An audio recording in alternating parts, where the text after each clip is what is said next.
In Beacon.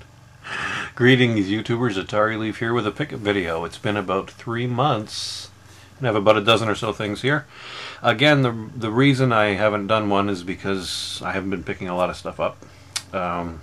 It's getting harder and harder as my collection grows to find things that I'm actually interested in picking up. So I mentioned at the beginning of the year, or sorry, the end of last year, when I did that annual goals video, your goals for the following year, I said that one of my main goals was to start picking up more classic DOS and early Windows PC games that I used to enjoy back in the early 90s, early to mid 90s, when I was doing, actually all through the 90s, I was mostly a PC gamer, even though I did have some consoles on the side.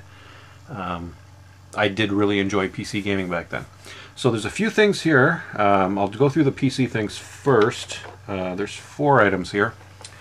I picked this up, and again, every single one of these was eBay. LucasArts Volume 2, the Star Wars collection, which has the Dark Forces demo disc, Rebel Assault 1 and 2, and the Making Magic disc, and also TIE Fighter. And TIE Fighter's in a sleeve because I've been playing that. That's why it's not in here right now. It's in, actually I think it is in the computer. Anyway, yeah, that was only like I think $10 plus shipping, so that wasn't a bad deal at all. Another favorite of mine, because I love racing games, and this was probably my favorite from that series, the PC version of Need for Speed 3, Hot Pursuit. I'm not going to open these up, but these are all complete. Manual and whatnot. Great series. Another one of my all-time favorite series, both on the PC and also on some consoles, Worms Armageddon, and I don't remember how much I paid for this one. Again, complete box, manual, CD, in great shape. I want to say that this was also around $10, but again, it's been a couple of months. I don't remember. Excellent game, though. My favorite of the series, Worms Armageddon. And as I mentioned before, I got that LucasArts archive, the Star Wars collection, because I loved TIE Fighter as a kid. Not a kid, I was an adult. Early adult. So I decided, you know what, I'm going to go out and I'm going to get the actual thing. TIE Fighter, the collector's CD-ROM. So this is like the deluxe edition. It's got, actually I will open this one up. It's kind of worth it. There's a lot of fun stuff in here. LucasArts catalog. I love the catalogs.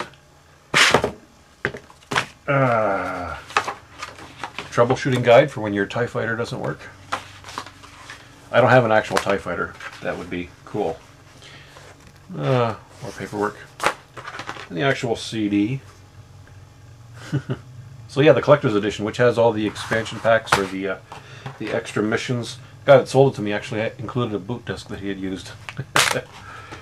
So it's got, I forget, what are the names? Defender of the Empire, and all new bonus campaigns, Enemies of the Empire. So yeah, TIE Fighter, awesome game. One game for the SNES, this was $5. I got this maybe last weekend. FZero. I've been wanting this game for a while, but didn't want to pay a lot of high prices. I saw this at a pawn shop, so FZero, great racing game for the SNES. That was actually on my wanted list. I got these two from Cloud9 Tech. They were $10 each. I've already got both of these, but I wanted backups. Rampage and Arkanoid for the Tandy Color Computer 3. Because Coco stuff, if you've looked on eBay at anything to do with the Coco, it's getting really, really expensive. So I'm trying to get backups of some of the games that I like the most, and these were two that I really, really like. So for $10 plus shipping, it was a no-brainer to me. PS1. Since I now have a working PS2, which is backwards compatible, I grabbed this again because I'd sold my PS1 collection a couple of years ago. Colony Wars, one of my favorite PS1 games. Great space arcade game. Yeah, great game. That was PlayStation 1. PlayStation 2, again with the Star Wars theme, we've got Battlefront. The first one, my favorite. I love playing the Hoth mission in this. Actually, the new Battlefront that's coming out, if it's really good, I might pick up a PS4 just to get the new Battlefront. Because I really love that series. And the PS3, this was also $5 at the same pawn shop that I got F-Zero, Sonic, and Sega All-Stars Racing. I love these racing games. This is a lot of fun. I did not think this was going to be that good. I remember renting the Wii version, probably last year, and really enjoyed it. So I've got the PS3. I figured I might as well go for the one with the better graphics, which is PS3. A couple other Coco things. There's a fellow on the Coco user group who was selling some stuff, and I messaged him about this and grabbed it for $5 plus shipping. It's Pooyan for the Coco.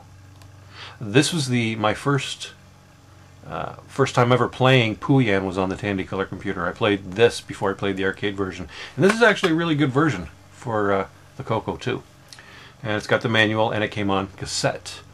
Yes, boys and girls, games used to come on cassettes in the olden days. It's a little yellow. The plastic, that's just the plastic that's yellowed. Everything else is fine. That's just what happens. But yeah, Pooyan, that was great. I've been wanting that for a while. Speaking of the Coco, this is kind of a little homemade hardware project that's being made. It's called the Coco, I don't know if you can see that. It's written on the, it's Coco SDC. I got this a while ago, and it's basically like a hard drive or disk drive alternative. I haven't actually tried this yet because it uses an SD card, which I haven't bought yet. So, but I'm really looking forward to trying this out. It's basically an alternative to using DriveWire, but a little bit better because it uses the SD card specifically. And you can buy cases for these too. I know right now it's just the circuit board, but someone is making homemade cases, 3D printed cases, so I'll probably buy one of those down the road. Now this last thing, kind of sad because it doesn't work. I was out with my boss's son, and he wanted to go to this antique shop because he's looking for hunting knives. So I went in with him, and there were some Genesis games, and this one stood out to me for $5. So I grabbed this. It's complete in box. It's Grindstormer, and it was a rental. It's complete. It's not in bad shape physically, but unfortunately it doesn't work. I've cleaned it. I've used a little bit of sandpaper. But this is a Tengen game for the Genesis, and these Tengen games, specifically this title, is one of the titles that is prone to breaking down. Tengen boards for the Genesis, I guess, were cheap. They use very cheap PCBs. So there is some hope, though. I was reading on Atari Age, and some people have said if you take, like, say, Pit Fighter, and you solder out the ROM from Grindstormer, you could solder out the Pit Fighter ROM, put this on the Pit Fighter board, and maybe get the game to work. So I may try that. I've got a local guy here who does that kind of thing, and I'll have to come up with a little bit of trade bait to, kind of pay him for it. I could just pay for the work, but I'm cheap, and I'd rather just trade him some stuff I don't need. So Grindstormer, yeah.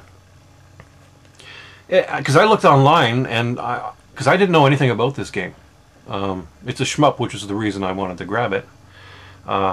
And it sells for well over $100, and probably because it's so scarce, because so many of these things die. So I'd love to be able to get this thing going. If I can, Grindstormer, for the Sega Genesis. That's it. That's the pickups video. This is AtariLeaf. Thanks for watching, everybody. Bye!